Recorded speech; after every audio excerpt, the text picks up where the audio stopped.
अभी मैं आप लोगों से कुछ आंकड़े साझा करूंगा, कुछ नंबर शेयर करूंगा और उन नंबर्स के रेलेवेंस को उसके बाद में बताऊंगा। ध्यान से सुनिएगा आप लोग। एयरपोर्ट 1450 करोड़ रुपए, रेलवे स्टेशन 724 करोड़ रुपए, रिंग रोड 4793 करोड़ रुपए, फिर एक और रोड 1140 करोड़ रुपए, एक और रोड 773 करोड़ रुपए, एक टाउनशिप 787 करोड़ रुपए, एक और टाउनशिप 2180 करोड़ रुपए, एक और रोड 787 करोड़ रुपए, रिनोवेशन प्रोजेक्ट्स 170 करोड़ रुपए, मेडिकल कॉलेज 245 करोड़ रुपए। इन सबको आप टोटल करेंगे तो 12,262 करोड़ रुपए होते हैं। और ये टिप ऑफ द आइसबर्ग है। और इन आंकड़ों की प्रासंगिकता यह है कि ये सारे के सारे प्रोजेक्ट मर्यादा पुरुषोत्तम भगवान श्री राम की नगरी अयोध्या के प्रोजेक्ट्स के हैं। आनन फानन में 12,262 करोड़ रुपए आज की तारीख में बरसाती नाले में जा चुके हैं। अयोध्या के अंदर जो हुआ वो आपने देखा, तस्वीरें, वीडियोस सब कुछ मिल जाएंगे आपको, जो चीख चीख कर बताएंगे कि किस कदर भगवान श्री राम के नाम पर इस देश की जनता की जन भावनाओं को ठगा गया है। वोट मांगकर जनता का पैसा भ्रष्टाचार की भेंट चढ़ाया गया है। लेकिन यह सब कुछ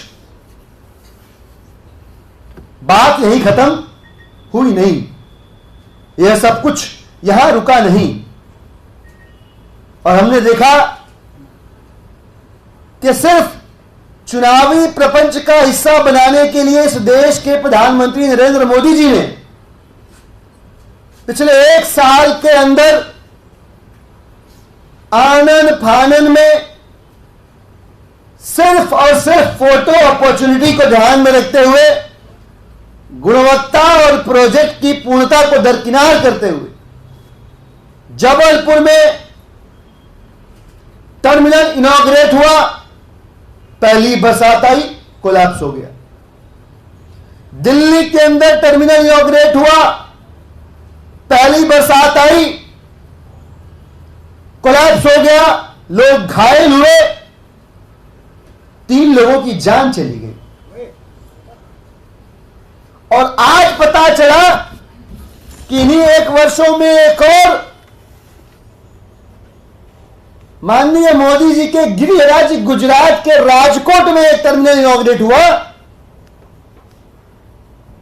जिसमें प्रोजेक्ट की कंप्लीशन, प्रोजेक्ट की क्वालिटी सब कुछ कॉम्प्रोमाइज हुई और वो भी कोलैप्स हो गई। क्या चल रहा है आप देखिए। हजारों हजार करोड़ रुपए के प्रोजेक्ट्स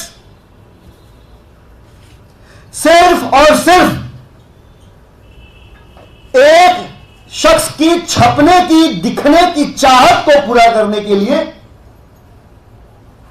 सिर्फ और सिर्फ प्रधानमंत्री महोदय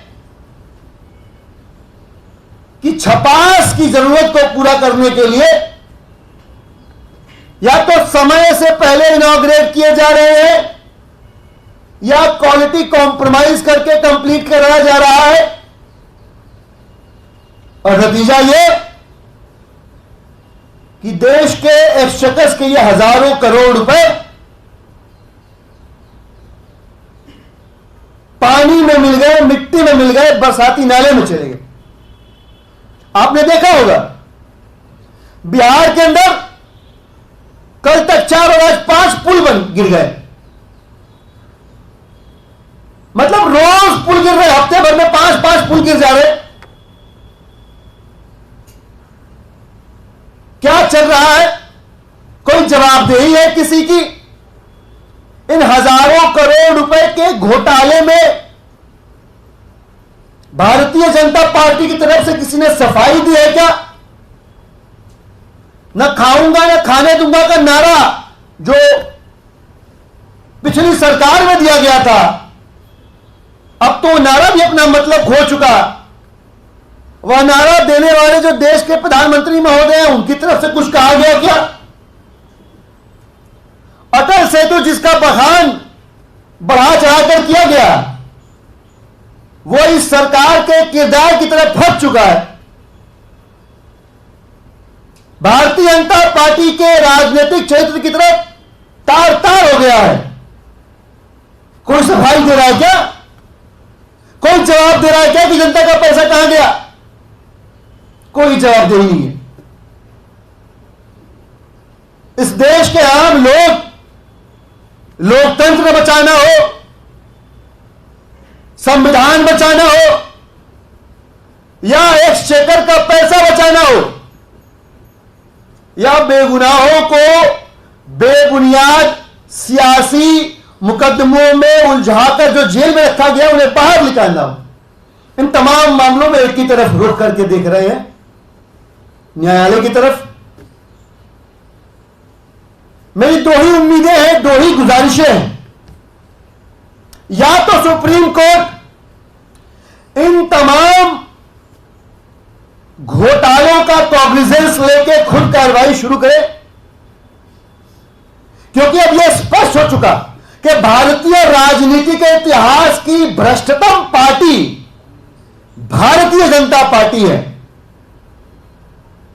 तो या तो खुद ब खुद उच्चतम न्यायालय इसका कॉग्निजेंस ले, संज्ञान ले, या हम मांग करते हैं कि सुप्रीम कोर्ट के रिटायर्ड जज की निगरानी में एक समिति बने और वो समिति इन तमाम ये जो 1 साल के अंदर आनंद फानंद में उद्घाटन किए गए, उद्घाटन करने के बाद ये सारे प्रोजेक्ट्स मिट्टी में मिल गए, इन सारे प्रोजेक्ट्स की सिलसिलेवार ढंग से जांच करे। भ्रष्टाचार में लिप्त भारतीय जनता पार्टी के जो मंत्री हैं, नेता हैं, पदाधिकारी हैं, व्यवस्था के अधिकारी हैं, जो गुनहगार हैं, उनका गुनाह साबित करे, जवाबदेही स्थापित करे और देश की जनता के हजारों करोड़ रुपए बरसात की भेंट चढ़ाने वाले लोगों के खिलाफ, भाजपा के नेताओं के खिलाफ सख्त से सख्त कार्रवाई करे। यह उम्मीद भी है और यह निवेदन भी है माननीय उच्चतम न्यायालय से। धन्यवाद।